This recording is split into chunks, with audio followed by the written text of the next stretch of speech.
सोना लक्ष्य के घर पर थी। उसने घर को अच्छे से देखा।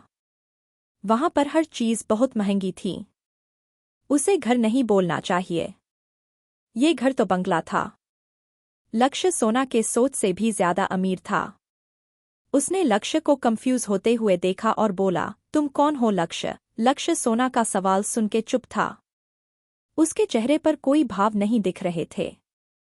उसे अंदाजा था सोना ये उससे जरूर पूछेगी। लक्ष्य ने सोना को देखते हुए कहा, देखो सोना, अगर तुम इस घर को देख के मुझसे ये पूछ रही हो तो तुम गलत सोच रही हो। ये मेरे दोस्त का बंगलो है। सोना उसे कंफ्यूज होके देख रही थी। लक्ष्य आगे बोला, वो इस शहर में नहीं रहता, वो मेरे साथ लंदन में रहता था। जब उसे पता चला मैं इंडिया आ रहा हूं तो उसने मुझे इस बंगलो में रहने के लिए कहा। और जो कार कल मैं चला रहा था वो भी मेरे दोस्त की है। ये बोल के लक्ष्य ने सोना को देखा जो उसकी बात ध्यान से सुन रही थी। लक्ष्य उसके सामने खड़ा हुआ और बोला, अगर तुम्हें यकीन नहीं है तो तुम यहाँ के केयरटेकर से पूछ सकती हो। लक्ष्य ने ये बात इतने ईमानदारी से कहा कि सोना उसकी बात मान गई। उसने हमें सिर हिला दिया। ठीक है, चलो मैं तुम्हें तुम्हारे घर छोड़ देता हूँ, लक्ष्य ने कहा। सोना ने अपना सिर फिर से हाँ में हिलाया। कुछ देर बाद सोना अपने घर पर थी। उसने लक्ष्य को बाय कहा और गाड़ी से उतर गई। लक्ष्य ने सोना से कहा, तुम अपना ध्यान रखना। अगर कोई प्रॉब्लम हुआ तो मुझे कॉल करना। ठीक है, सोना ने हाँ में सिर हिला दिया और बाय कह के चली है। लक्ष्य भी वहां से चला गया। लक्ष्य फिर से सोना को कल जो भी हुआ वो सब याद नहीं दिलाना चाहता था, इसलिए उसने सोना को कुछ नहीं पूछा। लक्ष्य ने थोड़ी दूर जाके सुनसान सड़क पर गाड़ी रोक दी। उसने गुस्से से बहुत जोर से अपना हाथ स्टीयरिंग व्हील पर मारा। दामन अंशरायजादा, तुम्हारी हिम्मत कैसे हुई उसे हाथ लगाने की? मैं तुम्हें नहीं छोड़ूंगा। तुमने उसे हाथ लगाया जो मेरा है, लक्ष्य ने गुस्से से कहा। लक्ष्य की आंखें लाल हो गई थीं, उसका नाक गुस्से से फूल रहा था। उसने अपना बाल फ्रस्ट्रेशन में पकड़ लिया। नहीं नहीं नहीं, वो सिर्फ मेरी है। उसे मुझसे कोई अलग नहीं कर सकता। कोई भी नहीं। ऐसा कहते हुए वो डेविल हंसने लगा। कुछ देर बाद वो नॉर्मल हुआ और वहां से चला गया। इधर सुबह 8 बजे अंश अपने कमरे में पेट के बल लेटा हुआ था। उसे देखकर कोई नहीं कह सकता कि जी अंश जागते हुए खतरनाक होता है, वही अंश सोते हुए किसी मासूम की तरह दिखता है। उसके सोते हुए चेहरे पर उसके बाल हवा से उड़ के आ रहे थे। उसने अपने शरीर पर पैंट के अलावा कुछ नहीं पहना था। अंश को बिना कपड़े के सोने की आदत थी। अंश का फोन टेबल पर बजने लगा। उसकी आवाज से अंश का नींद खुला। उसने फोन के तरफ हाथ बढ़ाया और चिढ़ते हुए फोन पिक किया। क्या है वीरा? सुबह सुबह तुम्हें कोई काम नहीं रहता क्या? अंश को ऐसे चिढ़ते देख वीरा झट से बोला, सॉरी सर डिस्टर्ब के लिए, वो छोटी बेबी को होश आ गया है इसलिए आपको कॉल किया। ठीक है, बोल के अंश ने फोन काट दिया। अंश जल्दी से फ्रेश हुआ और रेडी होके कमरे से बाहर चला गया। उसे देख के ताई जी ने उसे नाश्ता के लिए पूछा, लेकिन अंश जल्दी कदमों से जाते हुए बोला, ताई जी, मैं शिवी को लेने जा रहा हूँ, आकर नाश्ता करूंगा। ऐसा बोल के वो मेंशन से बाहर निकल गया। ताई जी को अंश ने कल का सब कुछ बता दिया था। ताई जी शिवी के लिए परेशान थी। ताई जी ने रघु को आवाज दिया। उन्होंने उसको एक टिफिन देके हॉस्पिटल जाने के लिए कहा। उन्होंने शिवी के लिए नाश्ता बनाया था। रघु, जी ताई जी, कह के वहां से टिफिन लेके चला गया। हॉस्पिटल, अंश शिवी के डॉक्टर के साथ बैठ के कुछ बात कर रहा था। वो डॉक्टर अंश को अपने सामने ऐसे देख के घबरा रही थी। उसने धीरे से कहा, मिस्टर रायजादा, शिवी की हालत अभी ठीक है, लेकिन उन्हें कोई पुरानी बात परेशान कर रही है, इसलिए उसे पैनिक अटैक आता है। ये पहली बार नहीं है। अंश उसे बिना भाव के देख रहा था। हमने शिवी के सारे टेस्ट किए। हमें पता चला है। वो डॉक्टर बोलते बोलते रुक गई। अंश ने घूर के देखा। उसके प्राइवेट पार्ट के आसपास में कुछ पुराने चोट का निशान है, जैसे उसका ऑपरेशन हुआ है।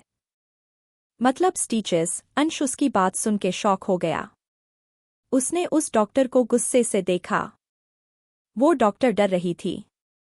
उसके माथे पर पसीना आ रहा था। मिस्टर रायजादा, शिवी की उम्र अभी बहुत कम है और उसे देख के लगता है उसे बहुत समय से किसी बात को अपने अंदर छुपाया है। शिवी अब ठीक है। आप उन्हें ले जा सकते हैं, उस डॉक्टर ने हकलाते हुए कहा। अंश ने अपनी गहरी आवाज में कहा, इस बारे में आपके और मेरे अलावा किसी और को पता नहीं होना चाहिए। डॉक्टर उसकी बात सुन के डर गई। उसने हमें सिर हिलाया। ऐसा कह के अंश वहां से चला गया। डॉक्टर ने राहत की सांस ली। अंश शिवी के पास गया। उसने उसे नॉर्मल देखा तो उसे अच्छा लगा। अंश को डॉक्टर की बात याद आई। उसने उसे गौर से देखा। शिवी ने खुद को ऐसे देखते पाया तो उसने अपना सिर झुका लिया। कुछ देर में रघु टिफिन लेके हॉस्पिटल के कमरे के बाहर पहुंच गया। उसने टिफिन अंदर पहुंचाया। 1 घंटे बाद शिवी को डिस्चार्ज किया गया। अंश और शिवी एक ही गाड़ी में बैठे थे। उनके पीछे बहुत सी गाड़ी चल रही थी। कुछ ही देर में घर पहुंच गए। ताईजी ने शिवी को ऐसे कमजोर देखा तो उसके आंखों में आंसू आ गए। वो भाग के शिवी के पास गई और उसे गले से लगा लिया। उसने शिवी के माथे को चूमा और उसे अंदर ले गई। अंश ने देखा हॉल में दीप, शौर्य, शिवा, रेहान और कृष सोफे पर बैठे थे। उनके साथ अंश की मां नीलिमा भी थी। नीलिमा ने शिवी को गले से लगा लिया। नीलिमा ने शिवी को गले से लगाकर ही पूछा, तुम ठीक तो हो ना बच्चा? कृष ने हमें बताया। कृष अंश को देखकर खड़ा हो गया। सबने शिवी से उसका हाल चाल पूछा। दीप शिवी के लिए ज्यादा ही परेशान हो रहा था। शौर्य उसे नोटिस कर रहा था। उसने दीप के कंधे पर हाथ रखा तो दीप मुस्कुरा दिया। अंश उन सब के पास जाके बैठ गया और अपना मोबाइल खोल के बैठ गया। नीलिमा ने शिवी को अपने साथ कमरे में ले जाते हुए बोली, चलो तुम आराम करना। शिवी भी चुपचाप उनके साथ चली गई। ताईजी भी शिवी के कमरे में चली गई। तभी वीरा बाहर से आया। उसने सबको ग्रीट किया। उसने अंश को एक फाइल देते हुए कहा, सर, ये जो कल आपने इन्फॉर्मेशन के लिए कहा था वो आ गया है। सबने अंश को कंफ्यूज होते हुए देखा। शिवा चुपचाप बैठा था मानो उसे पता हो उसमें किसका इन्फॉर्मेशन है। अंश, तुमने किसकी इन्फॉर्मेशन निकालने के लिए कहा था? शौर्य ने पूछा। तुम्हारा इससे कोई मतलब नहीं है, अंश ने रुडली टोन में कहा। दीप और शौर्य एक दूसरे को मुंह बना के देखने लगे। अंश फाइल लेके ऊपर अपने कमरे में चला गया। दीप और शौर्य भी उसके पीछे चले गए। शिवा के साथ रेहान अब अकेला वहां क्या करता, वो भी उनके पीछे चला। सोना घर के अंदर गई। उसने देखा सब उसी का वेट कर रहे थे। मीरा ने सोना को देखते हुए पूछा, पार्टी कैसी रही सोना? तुमने कपड़े चेंज कर लिए? सोना एक पल के लिए रुकी फिर बोली, आंटी वो कल पार्टी में हमारे कपड़े गंदे हो गए थे, इसलिए लक्ष्य ने हमारे लिए नए कपड़े लेकर आया और पार्टी भी बहुत अच्छी थी। उसने ये बात सिर झुका के कहा। मीरा ने सिर हाँ में हिला दिया। सोना अपना सिर झुकाए वहां से अपने कमरे में चली आई। सोना फ्रेश हुई और कपड़े बदल ली। वो अपने कमरे के बालकनी में आई और एक बुक लेके बालकनी के झूले में बैठ गई। उसने बुक खोला और पढ़ने लगी। उसे रह रह के कल रात की बात याद आ रही थी। अभी तक उसने अपने आप को संभाल लिया था लेकिन अब उसके आंसू बहने लगे थे। उसने बुक को एक साइड किया और अपने पैर झूले में रख के बैठ गई। उसने अपने घुटनों को गले से लगा लिया और फफक फफक के रोने लगी। कुछ देर में बिंदिया सोना के लिए चाय लेके उसके कमरे में आ गई। उसने सोना को आवाज दी, दीदी, आप कहाँ हैं? मेम साहब ने आपके लिए चाय भेजी है, दीदी, लेकिन उसे किसी की आवाज नहीं आई। उसने बालकनी में जाके देखा तो सोना अपने आप को सिमट के झूले में बैठी थी। उसके कंधे धीरे धीरे हिल रहे थे। बिंदिया ने चाय वहीं के टेबल में रखा। उसने सोना के कंधे को छू के कहा, दीदी, आप रो क्यों रही हैं? सोना ने जब बिंदिया की आवाज सुनी तो उसने अपना सिर ऊपर उठा के देखा। उसका पूरा चेहरा लाल हो गया था। उसकी नाक भी बहुत लाल थी। उसके गाल में आंसू सूख गए थे। बिंदिया को अपने सामने देख के सोना उसके गले से लग गई। बिंदिया ने भी उसे गले से लगा लिया। सोना रोने लगी। बिंदिया उसके पीठ में हाथ फेरते हुए बोली, दीदी, आप चुप हो जाओ ना। ऐसे कौन रोता है बच्चों के जैसे। सोना कुछ देर बिंदिया से गले लग के रोई और चुप हो गई। उसने अपना आंसू पोंछा और बिंदिया को देखते हुए कहा, बिंदिया, तुम इस बारे में किसी को मत बताना, नहीं तो सब परेशान हो जाएंगे, खासकर छोटे को। बिंदिया ने हाँ में सिर हिला दिया। ओहो दीदी, आपकी चाय तो ठंडी हो गई, मैं अभी दूसरा चाय लेके आती हूँ। सोना मुस्कुरा दी। बिंदिया वहां से चली गई और कुछ देर में दूसरा चाय लेके आई। सोना वहीं झूले पर बैठ के चाय पीने लगी। वो चाय पीते हुए अपने सामने के नज़ारे को देखने लगी। वहां पे उसके लिए छोटा सा गार्डन बनाया गया था। इधर अंश अपने कमरे में आया। उसने फाइल टेबल पर रखा और बाथरूम में घुस गया। दीप, शौर्य और रेहान भी उसके पीछे कमरे में आ गए। तीनों सोफे पर पैर पसार के बैठ गए। दीप ने फाइल खोली और पढ़ने ही वाला था कि अंश बाथरूम से अपना चेहरा टॉवेल से पूछते हुए बाहर निकला। अंश ने देखा फाइल दीप के हाथ में है। दीप फाइल पढ़ने में बिजी था। दीप ने हैरानी से अंश को देखा। अंश, तुम इस लड़की के बारे में इतना ये सब?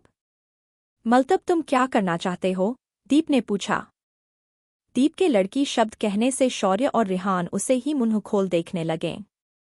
शौर्य ने जल्दी से दीप के हाथ से फाइल लेके देखने लगा। रेहान भी उसके पीछे आके देखने लगा। सोना शाह, रेहान ने जोर से बोला। अंश ने उसे बिना एक्सप्रेशन के देखा। रेहान बोला, भाई आप इस लड़की के बारे में ये सब पता क्यों किया है? मतलब आप तो कभी किसी लड़की के बारे में बात भी नहीं करते, और ये सब? यार अंश, एक बात बता, ये तो वही लड़की है ना जिसे तुमने कुछ महीने पहले किस किया था? ये बोल के दीप उसे देखने लगा। रेहान शॉक हो गया। भाई आप तो छुपे रुस्तम निकले, रेहान ने शरारती अंदाज में बोला। अंश, तुम इस इन्फॉर्मेशन का क्या करने वाले हो? शौर्य गंभीर होके बोला। उसके सवाल सुन के दीप और रेहान ने भी अंश को देखा।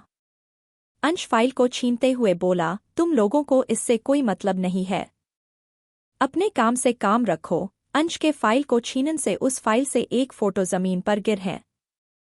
रेहान फोटो को उठाया और देखते हुए बोला, दीप भाई, सोना तो बहुत सुंदर है। उसके ये कहते ही अंश ने उसे घूर के देखा। रेहान सबको सोना की फोटो दिखाते हुए बोला, है ना सोना बहुत खूबसूरत? अंश भाई, अगर आपका इससे कोई मतलब नहीं है तो क्या मैं ये फोटो अपने साथ रख सकता हूँ? उसने अंश को देखते हुए कहा। अंश ने फोटो उसके हाथ से छीन ली और उसके टुकड़े करके डस्टबिन में डाल दिया। सब उसकी इस हरकत से उसे हैरानी से देखने लगे। अंश गुस्से से बोला, वो खूबसूरत है या नहीं, तुम लोग मेरे मामले से दूर रहो। उस जैसे लड़की को बहुत अच्छे से जानता हूं मैं। सामने से भोली बनती है उतनी ही उसके इरादे खतरनाक हैं। अंश ऐसे बोल के दीप के बगल में बैठ गया और फाइल खोल के पढ़ने लगा। सोना शाह, उम्र 23, वो पहले इंदौर में रहती थी। दीप ने अंश को देखते हुए बोला। अंश ने सिर उठा के दीप को देखा। उसे कुछ महीने हुआ है यहाँ आए हुए। वो मिस्टर कबीर शाह की पहली वाइफ के साथ वाली बेटी है। उसका एक भाई है जिसका नाम आदित है। सोना और आदित उसके मां के मरने के बाद कबीर शाह ने दूसरी शादी कर ली।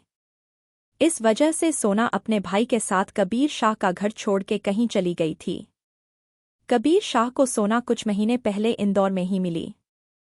तब वो उन दोनों को अपने साथ लेके आया। वो MBBS की स्टूडेंट थी। उसने हाल ही में अपना एग्जाम दिया है और वो बहुत जल्दी डॉक्टर बनने वाली है। दीप ने एक ही सांस में ये सब बोला। शौर्य और रेहान उसे देखने लगे। अंश ने फाइल को टेबल पर बिना पढ़े रख दिया और कमर सीधी करके बैठ गया। उसने अपने एक पैर के ऊपर दूसरा पैर रखा और खुद को पीछे करके बैठ गया। दीप ने कहा, अब बताओ, तुम इसके साथ क्या करने वाले हो? अंश मिस्टीरियस स्माइल के साथ बोला, बस देखते जाओ। तुम कुछ और भी छुपा रहे हो अंश? शौर्य ने कहा। अंश ने शौर्य को घूर के देखा। तुम क्या सोच रहे हो अंश? दीप ने अंश को देखते हुए पूछा। अंश गुस्से से बोला, कल शिवी के साथ जो कुछ भी हुआ वो सब में इस लड़की का हाथ है। अंश के ऐसे बोलते ही सबको शौक लगा। अंश आगे बोला, मैंने इसे कल उन लड़कों को इशारा करते हुए देखा। ये लड़की भी उन दोनों के साथ शिवी के पास थी। शौर्य अंश की बात सुन के बोला, हो सकता है अंश उसने शिवी को बचाया हो। तुम इतने यकीन के साथ कैसे कह सकते हो? अंश गुस्से से शौर्य को देखते हुए बोला, मुझे कोई गलतफहमी नहीं हुई शौर्य। जब मैं उस कमरे में गया तो वो बहुत घबरा रही थी। ऐसा तभी होता है ना जब कोई गलती होती है। अंश ने ये लास्ट लाइन दांत रगड़ते हुए बोला। दीप और रेहान शांत बैठे थे। शौर्य क्यूरियस होते हुए बोला, ठीक है, लेकिन तुम करने क्या वाले हो? बस तुम लोग देखते जाओ, अंश बोला और उसके चेहरे पर तिरछी स्माइल आ गई। उसे देखकर लग रहा था वो कुछ खतरनाक करने वाला है। अंश क्रिश के पास कॉल करके बोला, मिस्टर शाह से मीटिंग फिक्स करो। बिंदिया के जाने के बाद सोना अकेली बैठ के चाय पी रही थी। कुछ देर बाद वो अपने कमरे में आई और मिरर के सामने बैठ गई। उसने खुद को देखा। उसका चेहरा थोड़ा पीला पड़ गया था। उसकी खूबसूरत आंखों के किनारे डार्क सर्कल्स बन गए थे। उसकी आंखें भी सूज गई थीं। वो कुछ देर खुद को निहारती रही, फिर बेड में जाके लेट गई। उसे पता नहीं चला उसे कब नींद आ गई। 1 महीने बाद इधर कबीर ऑफिस में बैठा कुछ काम कर रहा था। उसे देखकर लग रहा था वो थोड़ा परेशान है। तभी उसके केबिन में उसका पा भाग के आया। कबीर ने उसे देखा। आज क्या हुआ नरेंद्र? कबीर ने उसके पा नरेंद्र से पूछा। नरेंद्र घबराते हुए बोला, सर, वो जो मिस्टर बद्रा ने इसी शहर में फूड प्रोडक्ट फैक्ट्री बनवाई है ना, उन्होंने दूसरा प्रोडक्ट लॉन्च कर दिया है। सर, उनके पहले प्रोडक्ट के वजह से जो हमें नुकसान हुआ था, इसकी रिकवरी नहीं हो पाई है। कबीर ये बात सुन के वैसे ही एक्सप्रेशन में बैठा था। उसने अपना सिर पीछे की तरफ झुकाया और बोले, जानता हूँ नरेंद्र, ऐसा लगता है उनके आने से हमारी प्रोडक्ट वैल्यू कम हो रही है। अब लोगों को उनका प्रोडक्ट ज़्यादा अच्छा लगता है। अगर वो लोग ऐसे ही प्रोडक्ट लॉन्च करते रहें तो हमें भारी नुकसान का सामना करना पड़ सकता है। कबीर नरेंद्र को देखते हुए बोले, अच्छा नरेंद्र, हमने जो नई मशीनें मंगाई थी वो सब कब तक आएगी और कुछ नए मजदूर भर्ती का क्या हुआ? सर, नई मशीनें पहुंच रहे हैं, लेकिन एक प्रॉब्लम हो रही है। हमने जो मजदूरों के लिए वैकेंसी निकली थी उनमें 75% कम लोग भर्ती के लिए आए। बाकी सब मिस्टर बद्रा के नए फैक्ट्री में चले गए। सर, मैंने पता किया है, उनका सैलरी हमसे 2 गुना से भी ज्यादा है। अगर हमने भी मजदूरों की सैलरी बढ़ा दी तो? नरेंद्र ने हिचकिचाते हुए कहा। नहीं नरेंद्र, अगर हमने सैलरी बढ़ा दी तो जो नुकसान अभी हमें हो रही है उससे ज्यादा नुकसान होगा। उन्होंने गहरी सांस ली और बोले, तुम जा सकते हो नरेंद्र। रात के 1 बजे सोना अपने कमरे में सोई थी। उसके कमरे के सभी लाइट बंद थे, बस एक छोटा सा लैंप चल रहा था। एक साया उसके बालकनी से कूद के कमरे में अंदर आया। उस साया ने पूरी तरह से काला कपड़ा पहना था। उसके फेस में भी कपड़ा बांध हुआ था, बस उसकी आंखें इस रात के अंधेरे में भी चमक रही थीं। वो दबे पांव सोना के तरफ बढ़ने लगा। सोना गहरी नींद में सोई थी। उसने कमर तक का कंबल को ओढ़ा था। उसका चेहरा नाइट लैंप के रोशनी से चमक रहा था। उसके लंबे बाल उसके आधे चेहरे को ढके हुए थे। वो शख्स सोना के एकदम करीब आ गया। उसने झुक के सोना के चेहरे को गौर से देखा। उसने सोना का कंबल झटके से दूर किया। सोना पतली सी नाइट ड्रेस में बहुत सुंदर लग रही थी। उसे जब ठंड का एहसास हुआ तो वो खुद में ही सिमट गई। उसने सोना को अच्छे से देखा। वो सोई हुई बहुत प्यारी लग रही थी। वो शख्स सोना के चेहरे के तरफ झुकने लगा। उसकी गर्म सांसें सोना के चेहरे को छू रही थीं। सोना को नींद में ही किसी के होने का एहसास हुआ। उसने झट से अपनी आंखें खोली। उसने देखा कोई उसके चेहरे के एकदम नजदीक है। वो उठने वाली थी तभी उस शख्स ने सोना के मुंह को अपने एक हाथ से बंद कर दिया ताकि वो चिल्ला न पाए। सोना की आंखें बड़ी बड़ी हो गई थीं। हल्की लाइट में जब सोना ने उसकी आंखें देखीं, उसे समझने में देर नहीं लगी वो कौन था। उसे अपने इतने करीब देखकर सोना के दिल की धड़कनें बढ़ गई थीं। सोना उसकी आंखें देख के बहुत डर गई और अपना हाथ पैर चलाने लगी। वो शख्स अब सोना के ऊपर आ गया था। उसने अभी भी उसका मुंह बंद रखा था। सोना के माथे पर पसीने की परत जम गई। सोना ने उसे खुद से धक्का देना चाहा तो उसने उसके दोनों हाथों को अपने एक हाथ से जकड़कर उसके सिर के ऊपर दबा दिया। उसका पूरा बॉडी वेट सोना के पतले से शरीर के ऊपर था। सोना झटपटा रही थी। उसके आंखों से आंसू बहने लगे। वो शख्स सोना के चेहरे के तरफ बढ़ने लगा। सोना ने कस के अपनी आंखें बंद कर दी। वो सोना के कान के पास आके धीरे से बोला, सरप्राइज। सोना ने झट से अपनी आंखें खोल लीं। उसने देखा वहां पर कोई नहीं था। वो उठ के बैठ गई। उसने लाइट ऑन किया और इधर-उधर देखा, लेकिन वहां पर कोई भी नहीं था। सोना जोर-जोर से सांस ले रही थी। उसके माथे पर पसीने की बूंदें थीं। उसके कपड़े अस्त-व्यस्त हो गए थे। उसने अपने हाथों को देखा। उसके दोनों कलाई में हल्का लाल निशान था। सोना इधर-उधर देखने लगी। वो आए थे, वो आए थे। उसने लंबी-लंबी सांसें लेते हुए खुद से कहा, अंश, आप क्यों हमें परेशान करते हैं? आप दिन में भी दिखाई देते हैं, रात में भी सोने नहीं देते, कह के सोना अपने दोनों हाथों से चेहरा छुपा के रोने लगी। ये सपना सोना पहली बार नहीं देख रही थी। पिछले 1 महीने से सोना को इसी तरह के सपने आते हैं। उसके सपने में एक ही इंसान आता है, अंश। कभी-कभी सोना रात भर सो नहीं पाती थी। जब भी वो सोती थी अंश उसके सपने में आ जाता था। सपने के बाद उसे दोबारा नींद नहीं आती। सोना का कमरा बहुत बड़ा था, इस वजह से उसके रोने की आवाज़ किसी को सुनाई नहीं दी। हमने कुछ नहीं किया, सोना रोते-रोते बोली और बेहोश हो गई और बेड पर गिर गई। सुबह 8 बजे बिंदिया सोना को जगाने के लिए उसके कमरे में आई। सोना वैसे ही लेटी थी। उसके ऊपर से कंबल सरक के बेड से नीचे गिर गया था। बिंदिया सोना को जगाते हुए बोली, दीदी, आप उठ जाओ। कबीर साहब ने आपको खाने के लिए बुलाया है। सोना कसमसाते हुए अपनी आंखें खोली। उसने बिंदिया को अपने पास देखा तो उठ के बैठ गई। बिंदिया सोना के कबर्ड से सोना के लिए कपड़े निकालते हुए बोली, दीदी, आप जल्दी से जाकर तैयार हो जाइए, सर ने कहा है आज उनके साथ नाश्ता करेंगे। सोना ने हाँ में सिर हिलाया और उठ के बाथरूम में चली गई। कुछ देर बाद वो रेडी होकर बिंदिया के साथ डाइनिंग रूम में आई और खाने के लिए बैठ गई। उसने आज किसी को गुड मॉर्निंग विश नहीं किया। उसे देखकर लग रहा था वो कहीं खोई हुई थी। आज सोना ने पीले रंग की कुर्ती के साथ सफ़ेद पलाजो पहना था।